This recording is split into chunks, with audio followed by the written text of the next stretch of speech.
برادران ملت اسلامیہ، السلام علیکم ورحمۃ اللہ وبرکاتہ۔ الحمد للہ الحنان المنان الذي خلق الانسان وعلمه البيان، والصلاة والسلام على رسوله سید الانس والجان وعلى آلہ واصحابہ ذوی الخیر والاحسان، اما بعد فاعوذ باللہ من الشیطان الرجیم، بسم اللہ الرحمن الرحیم۔ فاما الزبد فيذهب جفاء واما ما ينفع الناس فيمكث في الارض كذلك يضرب الله الامثال، صدق اللہ مولانا العظیم۔ بارگاہ رسالت معاب صلی اللہ علیہ وسلم میں درود پاک کا ہدیہ پیش کریں۔ اللہم صلی علی سیدنا محمد معدن الجود والکرم وآلہ واصحابہ الکرام وابنہ الکریم وبارک وسلم صلاۃ دائمۃ سرمدا ابدا۔ مجھے اس بات کا احساس ہے کہ آج جمعہ ہم اس مسجد میں ادا کر رہے ہیں جہاں پر آپ تمامی حضرات تجارت کے اس مرکز میں اللہ کا ایک گھر قائم کیے ہوئے ہیں، اور جہاں تک میرا گمان ہے کہ تقریباً سارے لوگ تاجر حضرات ہیں، سب کسی نہ کسی تجارت سے لگے ہوئے ہیں۔ تجارت کی منڈی میں زیادہ طور پر تاجروں کا ہی آنا جانا اور انہی کا رہنا ہے، اور آپ نے اس بات کا احساس کیا کہ پچھلے بزرگوں نے اس کا خیال ضرور رکھا کہ تجارت ہوتی رہے لیکن اللہ کی یاد سے غافل نہ رہیں، اسی لیے یہ مسجد قائم ہوئی، ورنہ بازاروں میں مسجد کہاں ہوتی ہے۔ اللہ تعالیٰ اس مسجد کے قائم کرنے والے اور عبادت کی طرف توجہ دینے والوں کو شاد و آباد رکھے اور ان کی قبروں میں اللہ تعالیٰ اس کا ثواب پہنچائے۔ چند باتیں یہ عرض کر کے پھر میں آگے رخصت ہوتا ہوں۔ پہلی بات تو یہ ہے کہ یہ تجارت اسلام کا ایک بڑا حصہ ہے، بلکہ یوں سمجھ لیں کہ حدیث پاک میں ہے نماز کے بعد سب سے افضل عمل حلال رزق کی تلاش کرنا۔ نماز اہم العبادات ہے، افضل العبادات ہے، اور قرآن پاک میں بھی اللہ تعالیٰ سورۃ الجمعہ میں یوں فرماتا ہے فَإِذَا قُضِيَتِ الصَّلَاةُ فَانتَشِرُوا فِي الْأَرْضِ، جب نماز ہو جائے تو زمین میں پھیل جاؤ، اپنی روزی تلاش کرو۔ نماز کے بعد حلال روزی تلاش کرنا یہ افضل ترین عبادات میں سے بھی ہے۔ اسلام میں ایک عبادت ہے یہ۔ تجارت کرنے والا اس کو دنیا پرست اس وقت کہا جائے گا جب اس کے سینے پر، اس کے دل پر دنیا غالب آ گئی، مال غالب آ گیا اور اللہ رسول کو چھوڑ دیا ہو، ورنہ وہ ذکر الہی کے ساتھ 24 گھنٹے تجارت کر رہا ہو تو وہ دین میں ہی ہے، وہ عبادات میں ہی ہے۔ اور اسی لیے میرے آقا صلی اللہ علیہ وسلم کے پاس ایک صحابی نے آ کر کے عرض کیا تھا کہ میں گھروں کی تعمیر کرتا ہوں، معمار ہوں، مستری جس کو آپ کہیں گے، میرا کیا ہوگا آخرت میں؟ حضور پاک صلی اللہ علیہ وسلم نے فرمایا تم ابراہیم علیہ السلام کے ساتھ قیامت میں اٹھائے جاؤ۔ اور ایک صحابی نے کہا میں درزی ہوں، کپڑے سلتا ہوں، تو ان کے متعلق کہا رسول پاک صلی اللہ علیہ وسلم نے تم حضرت ادریس علیہ السلام کے ساتھ اٹھائے جاؤ۔ لوہے کا کام کرنے والے ایک صحابی تھے، انہوں نے کہا میرا کیا انجام ہے؟ حضور پاک صلی اللہ علیہ وسلم نے فرمایا تم حضرت داؤد علیہ السلام کے ساتھ اٹھائے جاؤ۔ ایک صحابی نے کہا یا رسول اللہ صلی اللہ علیہ وسلم میں تجارت کرتا ہوں، میں مال کی تجارت کرتا ہوں۔ حضور نے فرمایا اگر دو چیزیں تو قائم رکھتا ہے زندگی میں، سچ بولنا اور جھوٹی قسم نہ کھانا، تو قیامت کے دن میرے ساتھ اٹھایا جائے گا۔ یہ ہر تاجر کے لیے یہ دو چیزیں میرے مصطفیٰ نے بیان فرمائی، باقی سب کے لیے ہے اس نبی کے ساتھ اٹھایا جائے گا، اس نبی کے ساتھ اٹھایا جائے گا، لیکن تاجر اللہ کے رسول کے ساتھ اٹھایا جائے گا، میرے آقا محمد مصطفیٰ صلی اللہ علیہ وسلم کے ساتھ اٹھایا جائے گا، لیکن اس کے لیے دو شرطیں ہیں، اور وہ دو شرطوں میں اکثر لوگ پھسل جاتے ہیں۔ ایک، جھوٹ بول کر تجارت نہ کرے، کسی سے وعدہ خلافی نہ کرے، اور اپنے مال کو بیچنے میں قسم نہ کھائے۔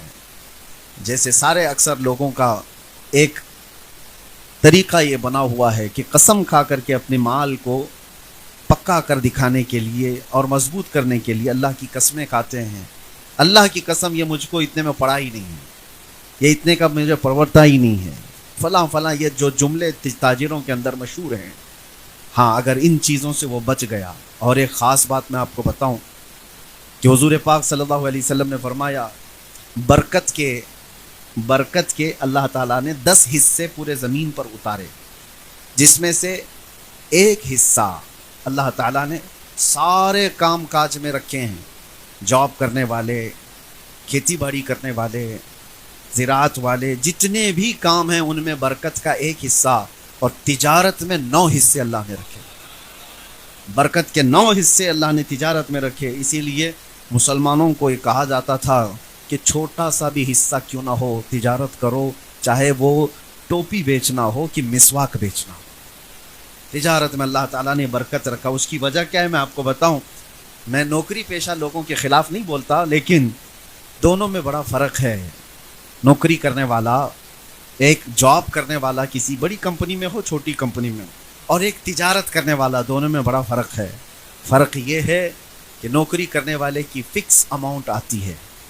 اس کی اگر سیلری 50,000 ہے تو وہ 50,000 مہینے کے اخیر میں یا مہینے کے شروع میں اس کو مل جانی ہے، اس کی تنخواہ اس کو پکی ہے۔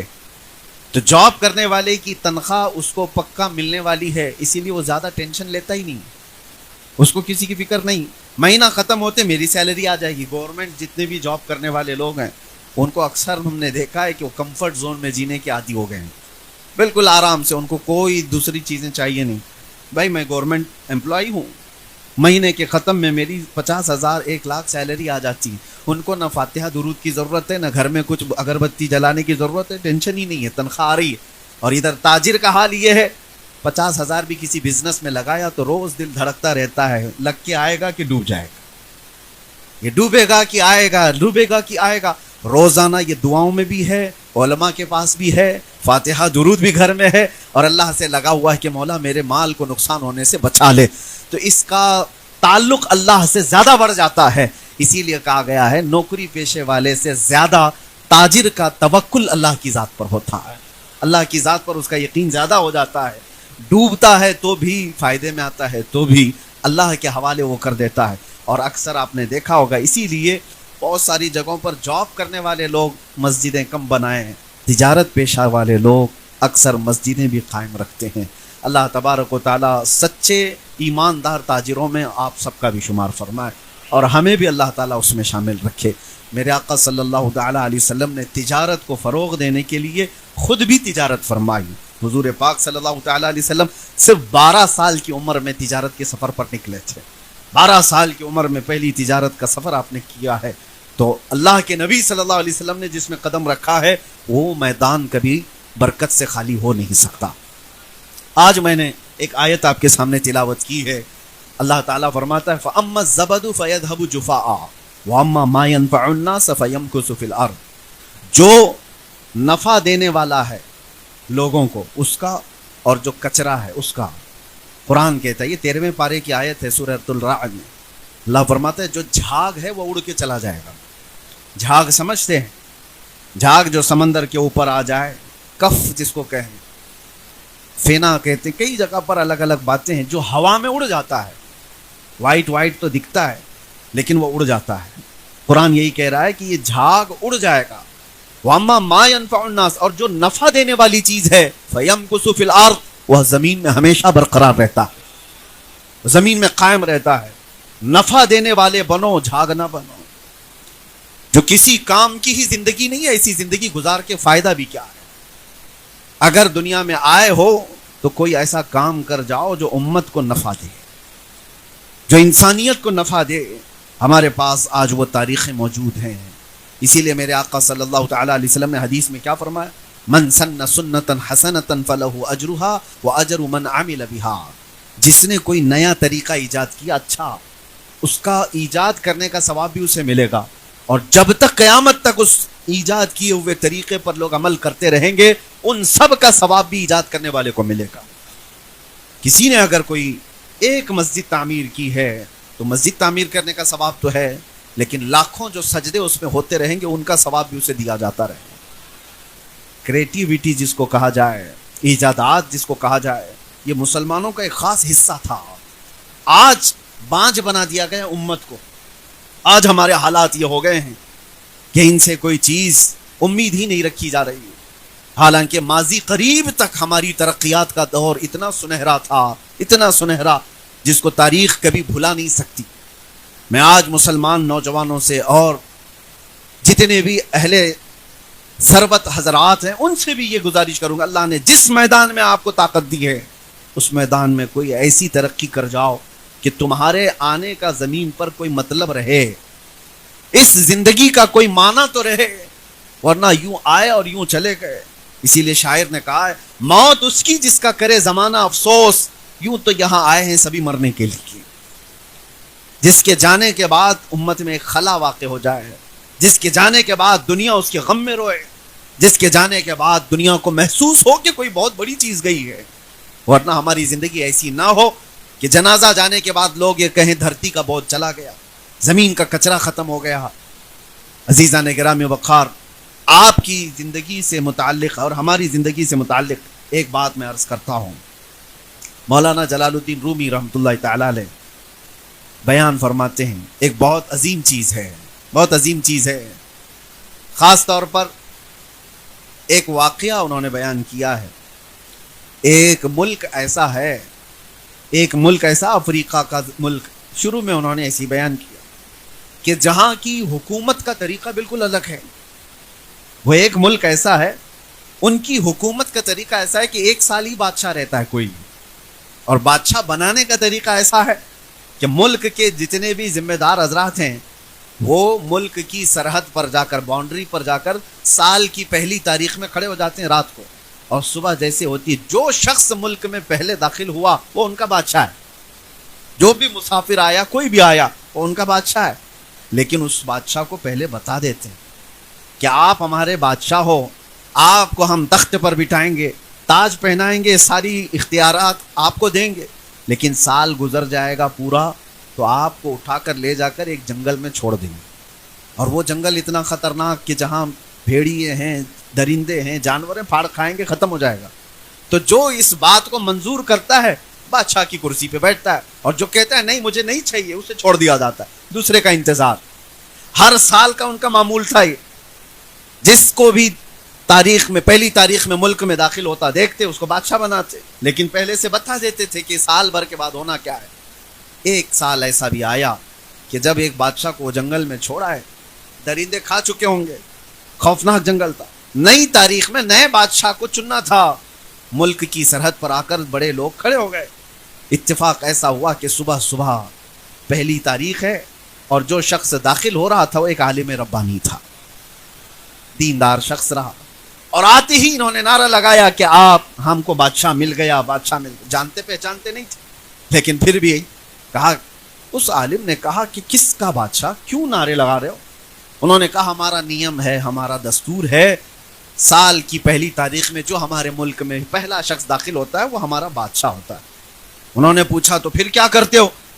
لوگوں نے کہا تاج پہناتے ہیں، جلوس نکالتے ہیں، کرسی پر بٹھاتے ہیں۔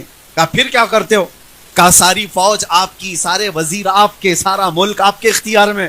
پھر کیا ہوتا ہے؟ کہا سال گزر جاتا ہے تو آخری تاریخ میں آپ کو لے جا کر ہم جنگل میں چھوڑائیں گے، یہی ہمارا نیم ہے، کیا آپ کو منظور ہے؟ اس عالم نے کہا ہاں منظور ہے، بادشاہت قبول کر لیا۔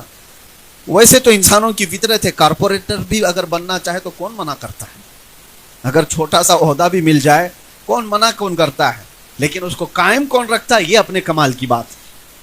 اس عالم نے کہا منظور ہے، آئے تاج پہنے، کرسی پر بیٹھے، وزیروں کو بلایا، فوج کو بلایا، دیکھا پہلا دن ہے، سارے نظام قائم ہو گئے، اور آج بادشاہ کا پہلا آرڈر یہ تھا، ملک کو اپنے ہاتھ میں لینے کے بعد پہلا آرڈر یہ ہے کہ مجھے وہ جنگل دکھایا جائے جہاں پر لے جا کر آخر میں چھوڑتے ہیں۔ بادشاہ کا آرڈر تھا تو سب لے کر کے چلے، جلوس گیا اور جنگل دیکھا تو اتنا خوفناک، وہاں پر کھوپڑیاں، ہڈیاں پرانے لوگوں کی پڑی ہوئی جن کو درندے کھا چکے ہیں، کانٹے دار درخت، خوفناک آوازوں سے بھرا ہوا جنگل۔ بادشاہ پہلے ہی دن دیکھ کر کے واپس آ گیا۔ کہا پھر فوج کے آدھے حصے کو کہا یہ جو جنگل کا خوفناک حصہ ہے، اس میں جتنے کانٹے کے جھاڑیاں ہیں سب نکالے جائیں، کھوپڑیاں ہٹائی جائیں، اور اس کو پورے طور پر صاف کیا جائے۔ مہینے بھر تو جنگل صاف ہوتا رہا۔ دوسرا مہینہ آیا تو بادشاہ نے حکم دیا کہ وہاں ایک شاندار محل بنایا جائے۔ پھر ایک مہینے بھر وہاں پر محل کی تعمیر ہوتی رہی۔ تیسرے مہینے بادشاہ نے کہا ایک ہاؤس تعمیر کیا جائے۔ چوتھے مہینے کہا یہاں ایک باغیچہ بنایا جائے. 6 مہینے تک تو وہ محل ہی بناتا رہا. اس جنگل کے اندر جتنے تھے سب کو بدل کر کے اس نے ایک بہت خوبصورت قلعہ بنا دیا. پھر اس کے بعد کہا میرے دربار سے لے کر اس جنگل جانے تک کے راستے کو پورا خوبصورت بنا دیا جائے. 4 مہینے اسی میں لگ گئے, پورا خوبصورت بنا دیا. اور اس کے بعد دیکھو تو نہ وہ جنگل ہے نہ وہاں کوئی خوفناک جھاڑیاں, پھولوں سے سجا ہوا ایک باغیچہ جس میں نہر بہ رہی ہے. خوبصورت ترین حصہ اس نے بنا دیا. اور ابھی سال کو ختم ہونے میں دن باقی تھے. اب گن رہا ہے کب ختم ہوگا کہ یہ لوگ لے جا کے چھوڑیں. جب سال ختم ہو ایک ایک دن گنتا ہوا گزار رہا ہے, گننے میں دن گزر نہیں رہے. بہرحال جیسی دن ختم ہوئے جلدی سے بادشاہ نے سب کو بلایا, میرا سال ختم ہو گیا, مجھے لے جاؤ, جہاں چھوڑتے تھے وہاں چھوڑاؤ. سارے لوگ آئے اور آ کر کے انہوں نے کہا بادشاہ سلامت, آج سے ہمارا نیم بدل گیا ہے, ہمارا قانون بدل گیا ہے. کہا کیا ہوا کیا؟ کہا نہیں, 1 سال کے بعد جو ہم جنگل میں چھوڑ آتے تھے سب نے یہ طے کر لیا کہ اب ہمیشہ کے بادشاہ آپ ہی ہو, اب آپ ہی ہو. کہا ایسا کیوں بدل لیا, ایسا کیوں تم نے قانون بدل لیا؟ کہا اب تک ہم نے دیکھا جو بھی بادشاہ تھا وہ بیوقوف تھا, صرف اپنے مزے میں جیتا تھا. یہ پہلا بادشاہ ہم نے دیکھا جو بعد میں جانے والی منزل کی تیاری ابھی سے کر رہا تھا. عقل مند جو بادشاہ ہے ہم نے دیکھ لیا, جو آخرت کی تیاری کر رہا ہے وہی حقیقت میں ہمارا بادشاہ ہے.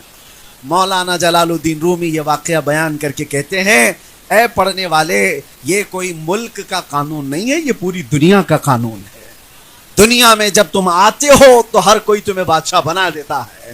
جب تم پیدا ہو کر کے اس دنیا میں آئے تھے تمہیں اٹھانے والے, تمہاری تعریف کرنے والے, تمہارے آس پاس گھومنے والے سب موجود ہیں, لیکن زندگی کے ختم ہوتے ہی تمہیں جس قبرستان میں چھوڑ آیا جاتا ہے وہ وہی ہڈیوں اور کھوپڑیوں والی جگہ ہے جہاں تمہیں چھوڑ دیا جاتا ہے. لیکن اگر تم یہاں رہتے ہوئے جہاں جانا ہے اس کو پہلے سے تیار کر لیا تو یہ تمہیں چھوڑ تو دیں گے, لیکن 800 سال گزر جانے کے بعد بھی غریب نواز کی جیسا تمہاری بارگاہ میں بھی خدمت انجام دیتے رہیں. 800 سال گزر گئے سلطان الاولیاء غریب نواز کو, ان کی بادشاہت ختم نہیں ہوئی, اس لیے کہ وہ ہمیشہ کا بادشاہ بنا لیا گیا. زندگی میں رہ کر کے انہوں نے آخرت کی تیاریاں کی ہیں. یہی میں کہنا چاہتا ہوں میرے عزیزو, نفع دینے والے اور اس دنیا میں آ کر کے جینے کا کوئی مقصد بنانے والے وہی اس زمین پر قائم رہتے ہیں. باقی سارے کچرے.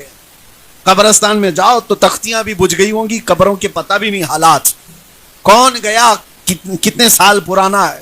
لیکن کچھ قبریں ایسی ہیں جو صرف دفن نہیں ہوئی ہیں, ہمارے سینوں پر حکومت کر رہی ہیں. وہ قبریں ہیں. ایک انگریز مورخ آیا تھا ہندوستان, اس سے واپس جانے کے بعد پوچھا گیا ہندوستان کا سب سے بڑا عجوبہ کیا دیکھا؟ اس نے کہا تاج محل تو 7 عجوبوں میں گنا جاتا ہے, لیکن تاج محل سے زیادہ عجوبے کی بات میں نے اجمیر میں دیکھا. اس لیے کہ ایک قبر ہے اور لاکھوں مسلمانوں پر حکومت کر رہی ہے.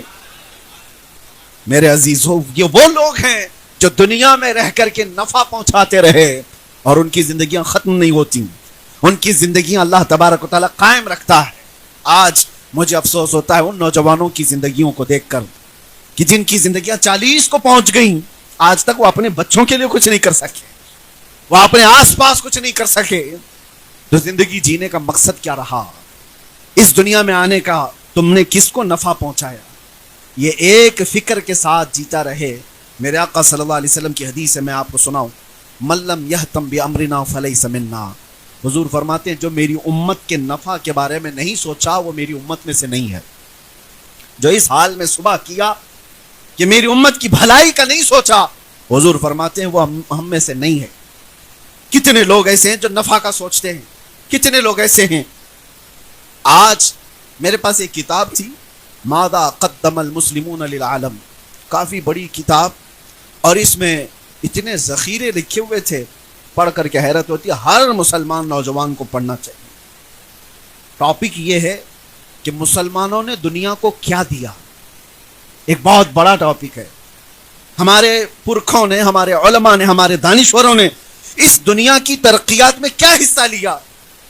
اکثر کو تو آج پتہ بھی نہیں ہے, کیونکہ پروپیگنڈا ایسا پھیلا ہوا ہے کہ تم کسی کام کے نہیں ہو, اسی لیے یہ جانتے بھی نہیں. ہر ترقی میں مسلم دانشوروں کا حصہ ہے. دنیا کو آج جس حالت میں آپ دیکھ رہے ہیں، تھوڑا سا اگر مطالعہ کرتے ہیں، آپ کو پتا ہے پورا انٹرنیٹ آج جو چلتا ہے، جتنے بھی اس میں ویب سائٹ ہوں، جتنے بھی سوشل میڈیا سائٹس ہوں، سب کے پاس ایک چیز کا استعمال ہے، الگورزم. الگورزم کا استعمال ہر جگہ ہے. اور آپ کو پتا ہے الگورزم کا ایجاد کرنے والا کون تھا؟ محمد بن موسیٰ الخوارزمی. آج سے تقریباً 800 سال پہلے جنہوں نے ایجاد کیا، محمد بن موسیٰ الخوارزمی. خوارزمی سے ہی الگورزم بنایا گیا ہے، صرف ان کا ایجاد کیا. پوری دنیا اس پر آج ڈیپینڈ ہے. کسی بھی سائٹس میں الگورزم کا استعمال نہ ہو، ایسا ہوگا نہیں. میرے عزیزو، پوری دنیا کو جنہوں نے اپنی ایجاد کا محتاج بنایا وہ ایک عالم دین تھے. اور اتنا ہی نہیں، الجبرا کو کون سا نوجوان نہیں جانتا جو کالج پڑھتا ہے؟ محمد بن موسیٰ خوارزمی کا ہی ایجاد کیا ہوا الجبرا تھا. نائٹروٹ، سلفر ایسڈ، اور آج جو ایتھنل اور کئی ایسے کیمیکل کا جو استعمال ہے پوری دنیا میں، کیمیکلز کے بغیر آج دنیا ادھوری ہے.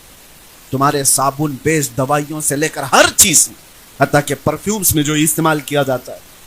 ہم اس کا مطالعہ کر رہے تھے تو پتہ چلا کہ یہ تو ایسڈ کا اور کیمیکل کا ایجاد کرنے والا دنیا میں سب سے پہلے وہ جابر بن حیان تھے. سب سے پہلے شخص ہیں. اور آپٹکس کا سب سے پہلے دنیا میں وجود کسی نے دیا، یعنی دیکھنے کی طاقت. اور کیمرے کا ایجاد. کیمرہ آج پوری دنیا کی ضرورت ہے. پوری دنیا. پہلے تو ایسا تھا کہ کیمرے نہیں تھے تو لوگ ہر چیز کرتے. آج کون سا خطہ باقی ہے جو کیمرے کی زد میں نہیں ہے؟ ہر جگہ تم کیمرے کے اندر ہو. اس کیمرے کا ایجاد کرنے والا کون تھا؟ اس کیمرے کا ایجاد کرنے والے ابن الہیثم، ابو الحسن ابن الہیثم تھے. مسلم عالم دین ہیں جنہوں نے اس کی ایجاد کی. اور پوری دنیا کو آج ڈیپینڈ ہونا ہے ان پر. کئی مشینیں ایسی ہیں جو آج ہر کار میں، ہر چیز میں استعمال ہوتی، وہ ابن الہیثم کی ایجاد تھی. اور حیرت کی بات میں آپ کو بتاؤں، حضرت العلامہ ابو القاسم الزہراوی ایک بہت بڑے دانشور تھے، بہت بڑے عالم دین تھے. ابو القاسم الزہراوی جنہوں نے سب سے پہلے کلاک استعمال کرنا شروع کیا، گھڑی کی ایجادات کے سلسلے میں انہوں نے بیان کیا. اور ابو بکر رازی، اللہ اکبر، دنیا کا ایسا ڈاکٹر جس نے سب سے زیادہ سرجری کے قانون بتائے. پوری دنیا کی میڈیکل سائنس آج بھی ابو بکر رازی کے بتائے ہوئے طریقوں پر چل رہی آج بھی.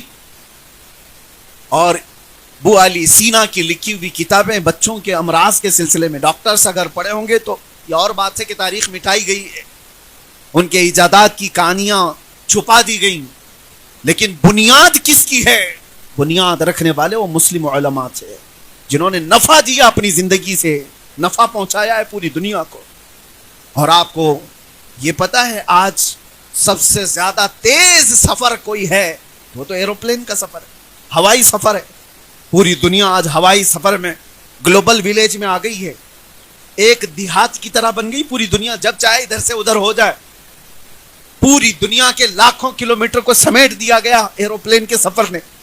اور سب سے پہلے ایروپلین کی ایجاد کرنے کے لیے جنہوں نے شروعات کی تھی پیراگلائڈز وغیرہ کے ذریعے سے، وہ عباس بن فرناس تھے. یہ بھی مسلم عالم دین تھے. دنیا کو کیا نہیں دیا. وہ کتاب میں نے پڑھا تھا تو حیرت ہوتی ہے، دنیا کی 75% ایجادات مسلم علماء کی ہیں. اور آج اسی امت کا بچہ نشے میں مسحور ہے. آج اسی امت کا بچہ نوجوان گلیوں اور نکڑوں پر اپنی راتیں گزار رہا ہے. آج زندگی بے مقصد گزارنی پڑ رہی ہے لوگوں کو. کیوں ایسا؟ تم بہت با مقصد اس دنیا میں آئے تھے. اور ایسا نہیں ہے کہ اس سے پہلے والے لوگ. اور کام کرنے والوں میں آپ کو بتاؤں، میں بہت جو انسپائر ہوں کچھ چیزوں سے. ممبئی کی سرزمین پر مجھے جب یہ پتا چلا، آپ کو پتا ہے مدن پورہ سنی بڑی مسجد کو آپ نے دیکھا ہوگا، بھائی کلّہ کتنی بڑی مسجد ہے، تقریباً 150 سال پرانی مسجد ہے. اسی طرح ایک حمیدیہ مسجد بھی آپ نے دیکھا ہوگا پائیدونی میں.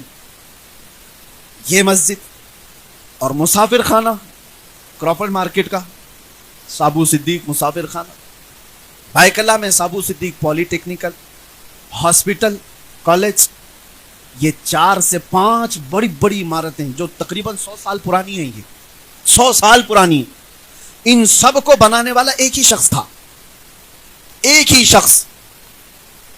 اور حیرت کی بات میں بتاتا ہوں، وہ میمن فیملی سے تعلق رکھنے والے حاجی سابو صدیق، یہ 3 مسجدیں، ایک مسافر خانہ، ایک ہسپتال اور ایک اس زمانے کی انسٹیٹیوٹ، کالج، اتنا دنیا کو دے کر کے جانے والا، آپ کو پتا ہے وہ سابو صدیق صرف 23 سال کی عمر میں انتقال کر گیا تھا، 23، یعنی 25 سال سے کم کا جوان یہ ساری چیزیں دنیا کو دے کر چلا گیا۔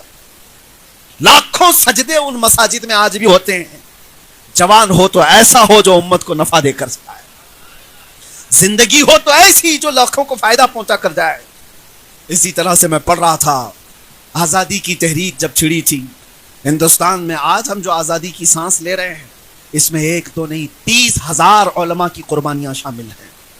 علماء اہل سنت کی بات کر رہا ہوں، دلی سے لے کر کشمیر تک ہر جھاڑی پر ایک عالم دین کی لاش لٹکتی تھی، انہوں نے قربانیاں دی ہیں، آج سب بجھا دیا گیا، وہ با مقصد زندگی گزارنے والے۔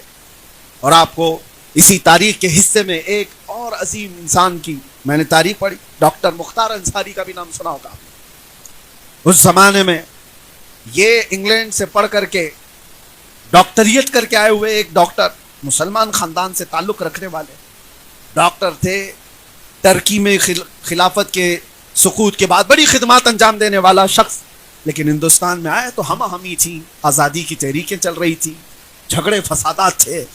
اس زمانے میں ڈاکٹر مختار انصاری نے دنیا کو ایک طرف دیکھا، لیکن مسلمانوں کے حالات دیکھ کر کے اس نے ایک ادارہ قائم کیا دلی کی سرزمین پر، جس کو آج جامعہ ملیہ اسلامیہ کہا جاتا ہے۔ 1920 میں یہ قائم ہوئی تھی یونیورسٹی، اور آج وہاں سے ہزاروں اسٹوڈنٹ پڑھ کر کے نکلے، کئی ڈاکٹرز وہاں سے نکلے، انجینئرز نکلے، سائنٹسٹ نکلے، ہر طبقے میں لوگ وہاں سے فائدہ اٹھا کر چلے۔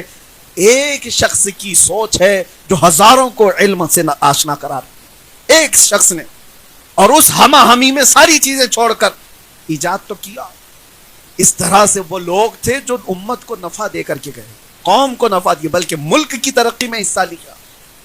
کیا آج یہ جو پروپیگنڈا ہے اس کے خلاف کوئی جواب ہے ہمارے پاس کہ مسلمانوں کا کوئی حصہ نہیں ہے؟ حصہ کیسے نہیں ہے؟ حصہ اتنا بڑا ہے کہ آج ہمارا دیش پاورفل ہے، اور اگنی میزائل رکھتا ہے تو بھی اے پی جے عبد الکلام کی وجہ سے ہے۔ تاریخ کا یہ بھی ایک حصہ ہے۔ ہندوستان پاورفل ہے، نیوکلیئر پاور رکھتا ہے، تو اس کا بھی صحرا ایک ڈاکٹر عبد الکلام کے سر جاتا ہے، یہ دنیا کو پتہ ہے۔ کہاں کہاں سے وہ پلہ جھاڑتے رہیں گے۔ آزادی گیٹ پر 1 لاکھ سے زیادہ مسلمان شہیدوں کے نام لکھے ہوئے ہیں، 1 لاکھ سے زیادہ۔ یہ با مقصد زندگی جینے والے لوگ تھے۔ آج میں یہ تمام باتیں رکھ کر کے اس لیے عرض کر رہا ہوں، اللہ نے اگر تمہیں مال دیا، ثروت دیا اور وقت دیا ہے تو یہ انٹرنیٹ پر تباہ و برباد کرنے کے لیے نہیں ہے۔ زندگی بہت تھوڑی سی ہے، زندگی بہت شارٹ ہے۔ آج یا کل میں پتہ نہیں کب ہمیں بلاوا آ جائے، مسجدوں سے روز اعلان سنتے ہیں فلاں بن فلاں کا انتقال ہو گیا، جنازے کی تیاری کی جائے، ایک دن ہمارا بھی میسج گھوم جائے گا کہ فلاں صاحب چلے گئے دنیا سے۔ لوگ تھوڑی دیر کے لیے غم کا شیئر کرتے رہیں گے، اس کے بعد پھر بھلا دیے جائیں گے، لیکن اگر نفع دینے والی ذات ہے تو قیامت تک ہم باقی رہیں گے۔ آج میرے عزیزوں، قیامت تک جن اشخاص باقی رہنے والے، ان کی مختصر تاریخیں میں نے آپ کے سامنے رکھی۔ اللہ نے جو کچھ بھی تمہیں دیا ہے اس کا استعمال امت کو نفع دینے کے لیے کرو۔ حضرت جنید بغدادی رحمۃ اللہ تعالی علیہ کے ساتھ ان کے مرید چل رہے تھے، دریا میں ایک بچھو ڈوب رہا تھا، توجہ سے سنیں، ایک بچھو ڈوب رہا تھا پانی میں، تو حضرت جنید بغدادی نے ہاتھ ڈال کر اس بچھو کو باہر نکالا۔ بچھو کو باہر جیسے نکالا، بچھو ڈنک مار دیا، آپ نے ہاتھ جھٹک دیا، دوبارہ پھر وہ پانی میں ڈوب رہا تھا، بچھو پانی کا نہیں تھا، تیر نہیں سکتا تھا، مر جاتا، آپ نے دوبارہ اس کو پانی میں سے باہر نکالا، پھر ڈنک مار دیا، اور بچھو کا مارنا آسان نہیں ہوتا، زہر چڑھتا ہے۔ تیسری مرتبہ آپ نے ہاتھ ڈالا اور تیزی سے اٹھا کر باہر پھینک دیا. آپ کے مرید نے کہا حضور وہ اتنے ڈنک مار رہا ہے اور آپ اس کو نکال رہے, پانی سے نکال رہے. جنید بغدادی نے کہا وہ بچو ہے, اس کی فطرت ہے ہی ڈنک مارنا, اور میں انسان ہوں, میری فطرت ہے مدد کرنا. وہ اپنی فطرت پر عمل کر رہا ہے, میں اپنی فطرت پر عمل کر رہا ہوں. لیکن دنیا بدل گئی, کتنے تو انسانی بچو بنے, کتنے تو اب ڈنک مارنے کا کام انہوں نے خود لے لیا ہے. ڈنک ان کو مارنا ہے, ہمیں تو نفع دینے کے لیے بھیجا گیا تھا. مصطفیٰ کریم صلی اللہ تعالیٰ علیہ وسلم کی امت وہ ہے کہ جو نفع دینے کے لیے دنیا میں آئی. فَأَمَّا الزَّبَدُ فَيَذْهَبُ جُفَاءً وَأَمَّا مَا يَنفَعُ النَّاسَ فَيَمْكُثُ فِي الْأَرْضِ. جو جھاگ ہے وہ اڑ کر چلا جائے گا. اور رہی بات پروپیگنڈوں کی, ہزار دنیا کچھ بھی پروپیگنڈا بنائے, لیکن اگر تمہاری شخصیت نفع بخش ہے تو ایک دن انہیں جھک کر سلام کرنے پر مجبور ہونا ہوگا, ایک دن تو ماننا ہی پڑے گا. کتنے ایسے لوگ ہیں, آپ کو پتا ہے جب فتح مکہ ہوا تھا تو حضور نے اعلان کیا تھا کہ جو ابو سفیان کے گھر میں آئے وہ امن میں ہے, جو کعبے کے پاس آ جائے وہ امن میں ہے, جو عبد المطلب کے گھر میں جائے وہ امن میں ہے. صحابہ نے عرض کیا حضور سب نہیں آ پا رہے ان جگہوں پر, کچھ اور اعلان کر دیں. حضور نے ایک اعلان اور خاص کیا تھا, جانتے ہو, تاریخ کا حصہ ہے. فرمایا ایک راستے میں جھنڈا لگا دو, اور اس جھنڈے کا نام کیا تھا؟ بلال حبشی کا جھنڈا. کہا جو اس جھنڈے کے نیچے آ جائے گا وہ امان میں ہے. وجہ کیا تھی؟ لوگ وہاں پہنچ رہے تھے, جو جھنڈے کے قریب گئے ان کی جان کو امان. ارے وہ جھنڈا تو ابو بکر صدیق کے نام کا بھی ہوتا, عمر فاروق کا, عثمان غنی کا, حیدر کرار کے نام کا بھی ہوتا, رضوان اللہ علیہ مجمعین. بلال حبشی کے نام کا جھنڈا. تاریخ کو یہ بتانا تھا, جس کو تم ذلیل ترین خادم سمجھتے تھے, آج اپنی جان بچانے کے لیے اس کے جھنڈے کے نیچے آنا ہے. دنیا تمہیں مانے گی, ایک دن مانے گی. نفع پہنچانے والے اور استقامت والے کو دنیا تسلیم کرے گی مجبور ہو کر. اور آج ہمیں کام کچھ کر کے جانا ہے, نفع دے کر کے جانا ہے. اب بس میں بات کو ختم کرتے ہوئے ایک اور آپ کے سامنے مثال دے دیتا ہوں.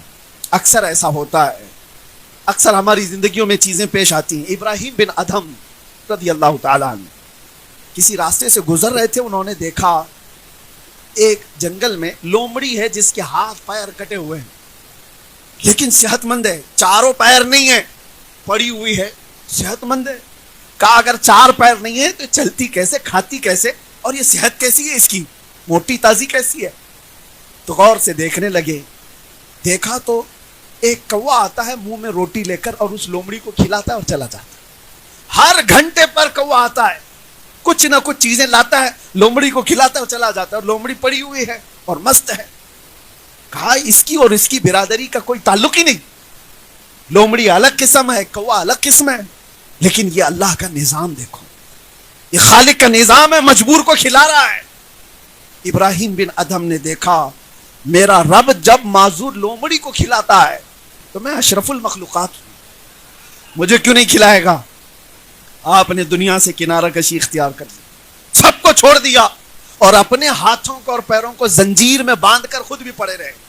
میں انسان ہوں, میرا رب مجھے کھلائے گا.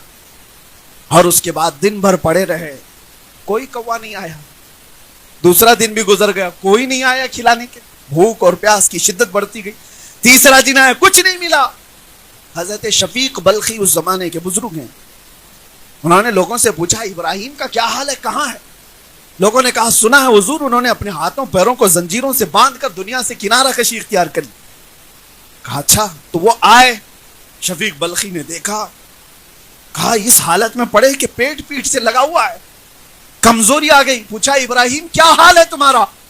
کہا میں نے چند دن پہلے یہاں پر ایک لومڑی کو دیکھا جو معذور ہے پیروں سے, ہاتھوں سے, اور چل پھر نہیں سکتی, لیکن ایک کوا آتا ہے برابر وقت پہ اسے کھلاتا ہے اور چلا جاتا ہے. تو شفیق بلخی نے پوچھا تو پھر کیا سوچا تم نے؟ کہا جب رب تعالیٰ معذور لومڑی کو کھلا سکتا ہے تو میں اشرف المخلوقات, مجھے کیوں نہیں کھلائے گا؟ اس لیے میں نے بھی زنجیریں باندھ لی اور پڑا رہا. حضرت شفیق بلخی نے دو جواب دیے ابراہیم بن ادھم. پہلا جواب تو یہ تھا کہ ابراہیم تم نے دیکھا, لیکن کیا تم یہ حیثیت رکھتے ہو کہ خدا کا امتحان لو کہ وہ کھلاتا ہے کہ نہیں کھلاتا ہے؟ تو امتحان لینا چاہ رہا ہے اپنے رب کا, تو بندہ ہے اور خالق ہے. دوسری چیز آپ نے فرمایا ابراہیم تم نے تصویر کا ایک ہی رخ دیکھا, تصویر کا ایک سکے کا ایک رخ دیکھا، معذور لومڑی کو تو دیکھا، کھلانے والے کوے کو کیوں نہیں دیکھا؟ تو لومڑی بننے سے بہتر تھا کہ اللہ نے طاقت دی ہے کھلانے والا کوا بن جاتا، جو معذوروں کو کھلا رہا ہے۔ رب کے نظام میں یہ دونوں بھی تو ہیں۔ معذور تو بننے کی کوشش کیا تھا نہیں، اللہ نے تجھے طاقت دی ہے تو نفع پہنچانے والا بن جائے۔ آج اگر آپ کے پاس زندگی سلامت ہے تو ایسا کام کرو جو دوسرے کو نفع ملے، ورنہ زندگی بے سود ہے، زندگی ختم ہے۔ میرے عزیزو، آج ہزاروں محتاج تمہاری طرف انتظار میں لگے ہوئے ہیں۔ کتنے ایسے لوگ ہیں جن کو ہماری ضرورت ہے اور آپ کی ضرورت ہے۔ بہت لوگ ایسے ہیں، نوجوانوں سے میں کہتا ہوں، پوری راتیں جو تمہاری برباد ہوتی ہیں، تمہارے آس پاس بہت ساری دنیا تمہارے نفع کے انتظار میں ہے، تمہاری بہنیں، تمہاری مائیں، تمہارے بچے۔ مجھے آج بھی وہ بات یاد ہے، ایک جنازے میں تھا میں، 6 سال کی بچی جس کا انتقال ہوا ہے، اس کی بچی 6 سال کی، اور مرا ہوا آدمی کینسر میں انتقال ہوا تھا، موت کینسر تھا۔ وہ بچی نے مجھ سے کہا تھا، ابا ہمارے انتقال کر گئے، گٹکا بہت کھاتے تھے اور منہ کا کینسر ہو گیا تھا اور اس میں انتقال کر کے چلے گئے، لیکن حضرت ہم کو بتائیں ہمارا کیا قصور تھا، اس میں ہمارا کیا قصور تھا؟ اس کا کوئی جواب ہمارے پاس نہیں۔ ان بچوں کا قصور کیا ہے جو ان کو تنہا یتیم کر کے چھوڑ چلا گیا؟ اس کی بیوہ کا کیا ہوگا؟ وہ کس کے گھر پر محتاجی کی زندگی گزارے گی؟ تمہاری زندگیاں دوسروں سے جڑی ہوئی، تمہارا جینا صرف تمہارے لیے نہیں ہے۔ اللہ تعالیٰ نے ایسا نظام رکھا ہے کہ ہمارا جینا، ہم خود چاہتے تو کچھ بھی فیصلہ لے لیتے، کیا ہمیں خودکشی کرنے کی اجازت ہے؟ کیوں نہیں ہے؟ کیونکہ ہم اپنی جان کے مالک ہی نہیں ہیں۔ ہم اپنی جان کے مالک ہوتے تو خودکشی کر کے چلے جاتے، لیکن ہم اپنی جان کے مالک نہیں۔ ہزاروں ہم سے زندگیاں جڑی ہوئی ہیں، اور آپ کی زندگیاں اس سے زیادہ اہم ہیں۔ تمہاری زندگی تو رسول اللہ سے جڑی ہوئی ہے، ان کے نام سے جڑی ہوئی ہے۔ امت کے ساتھ تمہارا تعلق ایسا ہے کہ تمہارا ہر عمل دنیا دیکھ رہی ہے، کوٹ کر رہی ہے۔ اٹھو وہ گر نہ حشر نہ ہوگا پھر کبھی، دوڑو کہ زمانہ چال اپنی چل گیا۔ ہزاروں لاکھوں نوجوانوں میں اب کوئی سائنسدان کیوں نہیں اٹھتا؟ اب کوئی ایجادات کی دنیا میں کوئی کیوں نہیں آتا؟ ملک کی ترقی، معاشرے کی ترقی، حالات تو یہ ہے کہ ہمارے محلوں میں کوئی گھر لینا پسند نہیں کرتا۔ جو مسلم محلے ہیں ہر جگہ کے حالات ایسے ہیں کہ ہم نے کوڑا کرکٹ اور اس کو گندگیوں سے ایسا تباہ کر کے رکھا کہ لوگ ناک پکڑ کر کے گزرنا چاہتے ہیں۔ یہ تو ہماری زندگی نہیں تھی، بلکہ ایک دور وہ تھا، اٹلی، ڈنمارک، ناروے، یہ یورپ کی کنٹریز کا نام میں بتا رہا ہوں آپ کو، وہاں کے بادشاہ اپنے بچوں کو پڑھنے کے لیے اندلس کے علماء اسلام کے پاس بھیجا کرتے تھے، اور جب کبھی کوئی عالم دین سے پڑھ کر کے یورپ کا بچہ آتا تھا، اسے دیکھنے کے لیے بھیڑ جمع ہوتی تھی کہ یہ مسلم علماء سے پڑھ کر کے آیا ہوا بادشاہ کا بیٹا ہے۔ اور آج حالات بدل گئے، ہمارے بچے یورپ جا رہے ہیں، علم رخصت ہو گیا ہمارے اندر سے، جہالت اتنی زیادہ آ گئی۔ مجھے درد اس بات کا ہوتا ہے کہ دنیا کے کتنے خطوں میں نے دیکھا ہے، شہر کا جو علاقہ مسلم ڈومینیٹ کہلاتا ہے، بہت سارے شہر ہیں ہندوستان میں جہاں مسلم میجورٹی ہے، مسلمان محلے کثرت سے ہیں، ان علاقوں کی ایک کامن چیز ہم نے ہر جگہ دیکھی کہ سارا نشہ وہیں بکتا ہے، وہیں ہوتا ہے، وہیں ڈیلر ہوتے ہیں، سب کچھ وہی ہے۔ کیوں ایسا ہے؟ ممبئی کے ہی حالات نہیں، دلی جاؤ، بنگلور جاؤ، کلکتہ جاؤ، بڑے شہروں کے سب جگہ کے حالات، مسلمان اس میں کثرت سے ملوث ہیں۔ پھر میں پوچھتا ہوں یہ کون سے مسلمان؟ اللہ کے نبی صلی اللہ تعالی علیہ وسلم نے جس امت کو بنایا، جو معاشرہ ترتیب دیا، وہ معاشرہ تو ایسا تھا، رات بھر خود بھوکے رہ کر پڑوسی کا خیال کرنے والے۔ نشہ تو بہت دور کی بات ہے، جنگ میں شہید ہونے کے وقت زخم کھا کر کے گر گیا، ایک کھٹوری پانی کسی نے لا کر کے زخمی صحابی کو دی، ان کو جیسی آواز آئی کہ فلاں کو پیاس لگی، انہوں نے پانی نہیں پیا، کہا اس کو پہلے پلا دو۔ اپنی موت کے وقت پانی قربان کرنے والی امت تھی یہ، اور آج اپنے مزے کے لیے نشہ کرنے والی امت کیسے ہو گئی؟ ان حالات کا ذمہ دار کون ہے؟ ہر ایک کو اس کی ذمہ داری اٹھانی ہوگی۔ بڑے لوگوں کا حال یہ ہے، آج بوڑھے ہو گئے لوگ، پیسے والے لوگ ہیں یا معاشرے میں اثر و رسوخ رکھنے والے، یہ کہتے ہیں کسی کے لفڑے میں کیوں جانے کا، کوئی بگڑ رہا ہے تو بگڑنے تو ہم کو کیا کرنا ہے؟ تم سے بھی قیامت کے دن سوال ہوگا۔ جبرائیل امین علیہ السلام فرماتے ہیں حضور سے ایک بار اللہ کا ایسا غضب ہوا تھا ایک بستی پر کہ پوری بستی تباہ کرنے کا حکم ہوا کہ پوری بستی کو تباہ کر دو، لیکن اس میں ایک نیک بندہ تھا جو کبھی گناہ نہیں کیا تھا. میں نے رب سے عرض کیا کہ مولا اس کا کیا کرنا ہے، اس کو نکالے. اللہ نے فرمایا اس کو بھی تباہ کرو. وہ نیک تھا، گنہگاروں کی بستی میں رہ رہا تھا، اس کو کیوں تباہ کریں؟ رب تعالیٰ نے فرمایا وہ برائیاں دیکھتا ہے اور کسی کو روکتا نہیں، خود تو پاکیزہ ہے لیکن روکتا کسی کو نہیں تھا. یہ آپ ہرگز نہ سمجھیں ہمارے آس پاس زنا کے اڈے چل رہے ہیں، آس پاس شراب کی بوتلیں خوب چل رہی ہیں اور ہم کسی کو کچھ نہ بولیں. ارے مسلم معاشرے میں تو ٹپس دینے والے تو بہت سارے ہیں، مسلمانوں کے گھروں کی جاسوسیاں پولیس کو کرنے والے تو کتنے پیدا ہوئے ہیں. لیکن کاش یہ لوگ ٹپر بننے کی بجائے، جاسوسی کرنے کی بجائے امت کی خیر خواہی کے لیے نوجوانوں کی اصلاح کی کوشش کرتے، ثواب کے بھی مستحق ہوتے. امت کی اصلاح ایسے نہیں ہوگی. میں آپ سے کہتا ہوں کہ اٹھو، ذمہ داریوں کا احساس کرو، نہ خود برائی کرو گے نہ برائی ہونے دو گے. جب اس مسئلے پر ہر کوئی عمل کرے گا انشاءاللہ پاکی تو شروع ہوگی. اور کچرا بہت زیادہ ہے، ضروری نہیں کہ ایک ہی دن میں صاف ہو جائے. شروعات کرو تو چند مہینے گزریں، چند سال گزریں، پھر وہ معاشرہ آ جائے گا جب گزرنے والے کہے گا، گزرنے والا یہی کہے گا اس معاشرے سے مدینے کی خوشبو آیا کرتی. ہمیں بس وہ معاشرہ چاہیے جہاں سے گزرنے والے کو میرے مصطفیٰ کی خوشبو آئے. اللہ کریم ہمیں کہنے سننے سے زیادہ عمل کی توفیق عطا فرمائے، ہمیں نفع بخش زندگی عطا فرمائے، امت کے نفع کے لیے جینے کی توفیق عطا فرمائے. بارگاہ رب العزت میں یہ دعا ہے اللہ حلال کھلائے اور حرام سے بچائے. وآخر دعوانا ان الحمد للہ رب العالمین. السلام علیکم.